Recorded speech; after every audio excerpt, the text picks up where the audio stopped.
कि मैं उस टाइम सुन्न हो चुकी थी। मैं देख के इतने थे कि क्या हो गया है। वो तो बात करने के लिए नीचे गए हैं और उनको आते साथ उसने फायर लगा दिया। तो मैं चीखें मारने लग गई थी कि मुझे समझ नहीं आ रहा था कि पापा को हो क्या गया। वो अभी बातें कर रहे थे हमारे साथ, अभी नीचे गए और उसको फायर मार दिया।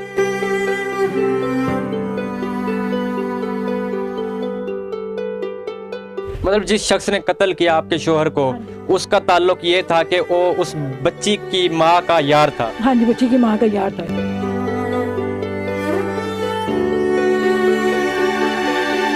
अगर किसी का पता चलता है कि वो लड़की या आदमी किधर गया है भाग के, तो हमें बताएं, हम वहाँ पे चलेंगे। यानी कि वो आपको कह रहे हैं जो मुलजिम है उसका आप हमें पता दें, हम जाके फिर पकड़ेंगे। हाँ जी। अस्सलाम वालेकुम, आप पॉजिटिव पाकिस्तान देख रहे हैं। मुझे रिहान यूसुफ कहते हैं। नाज़रीन, इस वक्त मैं दाता दरबार के हुदूद में मौजूद हूँ और मेरे साथ एक माजी मौजूद हैं और ये इनकी बेटी मौजूद हैं। इनके साथ एक खुर्रम नामी शख्स, दरिंदा सिफत शख्स, माफिया, इनके वालिद को, इनके शोहर को कत्ल कर देता है। सारा वाक़या कैसे पेश आया इस माजी से जानते हैं, इस बहन से जानते हैं। अस्सलाम वालेकुम माजी। माजी बताइएगा, आपके शोहर को कत्ल कर दिया जाता है दिन दिहाड़े, कैसे वाक़या कैसे पेश आया? हाँ जी, दाता का मेला था, उधर वो ढोल वगैरह बज रहे थे, छोटे बच्चे भंगड़ा वगैरह डाल रहे थे। शहजादी नामी वो मेरे बेटे दानियाल, उनको हटाया, वो नहीं हट रहे थे, उनको थप्पड़ मार दिया। इसी असना में उसने अपने खुर्रम यार को फ़ोन कर दिया। वो आया, उसने आते ही अंधाधुंध फायरिंग करनी शुरू कर दी है। मैं नीचे खड़ी थी, मैंने कहा चलो मैं माफ़ी मांग लेती हूँ अगर मेरे बच्चे को, अपने बच्चे को मैंने 2 थप्पड़ भी मारे इसलिए कि चलो मसला रफा दफा कर देते, पर वो नहीं माना। इसने मेरा मियाँ ऊपर बैठा हुआ था, वो चाहने के नीचे आया कि चलो मैं जाके माफ़ी मांग लेता हूँ, जो भी बात है, या मेरे बच्चे की गलती है या नहीं है।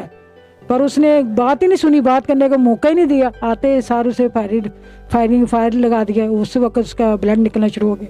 मतलब जिस शख्स ने कत्ल किया आपके शोहर को, उसका ताल्लुक ये था कि वो उस बच्ची की माँ का यार था। हाँ जी, बच्ची की माँ का यार था। शहजादी, और शहजादी उस लड़की औरत का नाम है, लड़की का, और खुर्रम नामी शख्स है जिसने फायर मारा। वो यहीं का है या कोई और इलाके? बलालगंज का, बलालगंज का रहने वाला है। लड़की इधर साथ वाले रहती है, वैसे करीम पार्क में उसकी शादी हुई है, 3 बेटे हैं उसके। हाँ जी। जब ये वाकया पेश आया तब पास थे कोई, आप थे या सिस्टर? मैं पास ही थी, मेरा बेटा भी था, मेरी बेटी भी थी, दोनों बेटे थे मेरे। छोटे बेटे को भी फायर लगा था। हाँ जी, मैं हम कोई भी नहीं था, हालांकि मेला लगा हुआ था। जब ये फायरिंग शुरू हुई, सब मतलब इधर उधर सारी दुनिया गायब हो गई, कोई भी नहीं था, कोई उठाने वाला भी नहीं था। हमने खुद ही पकड़ा है, खुद ही हमने उठाकर मोटरसाइकिल में बिठाकर मेरे दोनों बेटे बैठ कर लेके गए हैं। पर रास्ते में उनकी डेथ हो गई। मेरा बेटा जिसको फायर लगा वो भी बेहोश हो गया रास्ते में। हमारी वो मंजर ऐसा था कि हम भूल ही नहीं सकते उसको, कि हमें वहमो गुमान में नहीं था कि हमारे साथ ऐसा हो जाना है, कि इतनी बड़ी लड़ाई है ही नहीं थी, जो इतना बड़ा कोई मसला बन गया कि हमारा सर से जो था वो सब कुछ चला गया। जिसके घर से रौनक थी, सब कुछ था, वो बिल में के स्किंट में सब कुछ चला गया।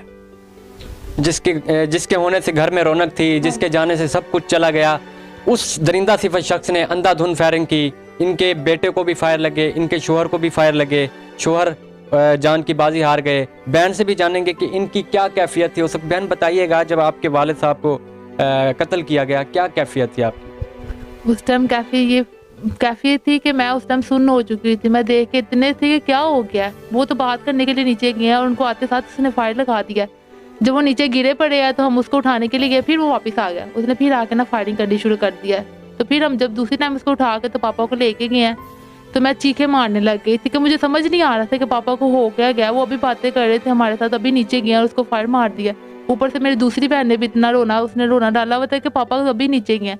सारे यही कह रहे थे कि नीचे लगी हैं, उसकी टांग पे लगी है, कुछ नहीं होता, लेकिन उसकी गलत जगह पे लगे, दिल की वेन कट हो गई। उनकी 5 मिनट बाद उनकी डेथ हो चुकी हुई थी। यानी कि उस गुंडे ने, उस माफिया ने आपकी कोई बात सुनी नहीं, अंधाधुंध फायरिंग कर दिया, आपके वालिद को कत्ल कर दिया। हाँ जी, मेरे पापा भी नीचे बात करने के लिए गए, उनको पीछे किया तो उसने आते साथ उसने फायर चला दिया। पुलिस को फोन किया उस वक्त? हाँ जी, पुलिस को कॉल की थी 15 पे 5-6 दफ़ा कॉल किए। वहाँ पे इतनी बार कॉल करने के बाद वो एसपी भी आ गए, डीएसपी भी सारे आ गए थे। वो सारा वकूवा देख के तो चले गए हैं। बाद में उन्होंने ना मतलब कि वो कार्रवाई शुरू कर दी है। वो कार्रवाई दौरान बिल्कुल ठीक चल रहे थे हमारे साथ। हम भागे कहते हैं कि जी हम कर रहे हैं, क्या कर सकते हैं, आपके सामने ही तो है सब कुछ। मतलब इस वाक़ये को 4 मंथ हुए हैं, लेकिन वो अभी भी कर रहे हैं, अपना काम कर रहे हैं? हाँ जी, वो अभी भी अपना काम कर रहे हैं। वो कहते हैं हम कर रहे हैं, आपके सामने ही है। हम एक इस केस के अलावा भी और भी केस है, वो हैंडल कर रहे हैं। अब यानी कि जो मेन केस है, जिसको एक खून बहा दिया गया है, उसको छोड़कर वो कर रहे हैं बस, और जो है उनको कर रहे हैं वो। हाँ जी, वो कह रहे हैं कि हम ये भी चल कर रहे हैं साथ, दूसरे भी कर रहे हैं साथ। अभी अब आपके पास कोई प्रूफ है, मतलब कि आपको कोई कुछ कह रहा है या कोई ना मिलता है, क्लू मिलता है, तो आप हमें बताएं, हम ना कुछ करेंगे। अगर किसी का पता चलता है कि वो लड़कियां आदमी किधर गया है भाग के, तो हमें बताएं, हम वहाँ पे चलेंगे। यानी कि वो आपको कह रहे हैं जो मुलजिम है उसका आप हमें पता दें, हम जाके फिर पकड़ेंगे। हाँ जी, वो कहते हैं अगर आपको कुछ पता चलता है तो आप हमें बताएं, हम जाके तो उनको पकड़ते हैं। यानी कि आप लोगों ने भंग पी हुई है, आप लोग सोए रहते हैं, आपको कुछ नहीं नजर आता, आप बंदे का साया तक ट्रेस कर सकते हैं, आप एक शख्स को नहीं पकड़ रहे। 4 मंथ हो गए, आपको इंसाफ नहीं मिला। ऐवानों में बैठे हुक्मरानों से क्या गुजारिश करेंगे? हमें इंसाफ दे दें। हमें इंसाफ चाहिए, कानून का इतना तो होना चाहिए कि हर चीज़ फास्ट हो चुकी हुई है, लेकिन इस केस के जरिए हमें पता चला कि कुछ भी नहीं है, कानून कुछ भी नहीं कर रहा। इतना तो नहीं ना होना चाहिए कि हम लड़कियां हम किधर जाकर किसी को क्या कहें। हम तो थाने में नहीं ना जा सकते। मेरी अम्मी जाती है, 4 माह हो चुके हैं, मेरी अम्मी डेली जाती हैं, 8 दिनों के बाद जाती है, वो फ़ोन करती हैं, बाजी हम कर रहे हैं कुछ कर रहे हैं, क्या कर रहे हैं, हमें तो कुछ नज़र नहीं आ रहा। एक बूढ़ी खातून थाने के चक्कर लगा रही है कि मेरे शोहर को इंसाफ मिले, मुझे इंसाफ मिले, मेरे बच्चों को इंसाफ मिले। 5 बच्चों का वालिद, 5 बच्चों का बाप, उसका साया सर से उठ गया। यानी कि ये भंग पी हुई है। इन पुलिस वालों ने, ऐवानों में बैठे हुक्मरानों, अपनी आंखें खोलो, अपने कानों की मैल साफ करो और सुनो ये बहन क्या कह रही है। बहन, तो आपको लगता है कि इस मुल्क में आपको इंसाफ मिलेगा? नहीं मिलेगा। नहीं मिलेगा। एक लफ्ज में बात सारी खत्म हो गई है। क्या कैफियत है, ऐसी क्या कैफियत आ रही है इस वक्त आपकी आंखों से आंसू आ रहे हैं?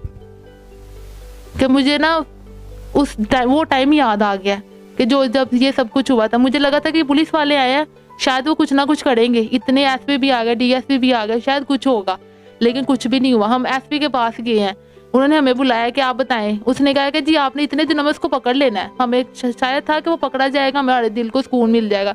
फिर आहिस्ता आहिस्ता ना हमने सब्र करना शुरू किया। शायद वो हमारे यही सिस्टम चलता है और यही चलना है अभी भी। अगर कोई इस तरह का शख्स देख रहा है जो इनको इंसाफ दिला सकता है, या इस वीडियो को इतना शेयर करें कि ऐवानों में बैठे हुक्मरानों तक, सोए हुए हुक्मरानों तक ये वीडियो पहुंचे और इनको इंसाफ मिले। मुझे इजाज़त है इस उम्मीद, इस यकीन के साथ कि इनको इंसाफ मिलेगा। मुलाकात होती है नई वीडियो में। अल्लाह हाफ़िज़।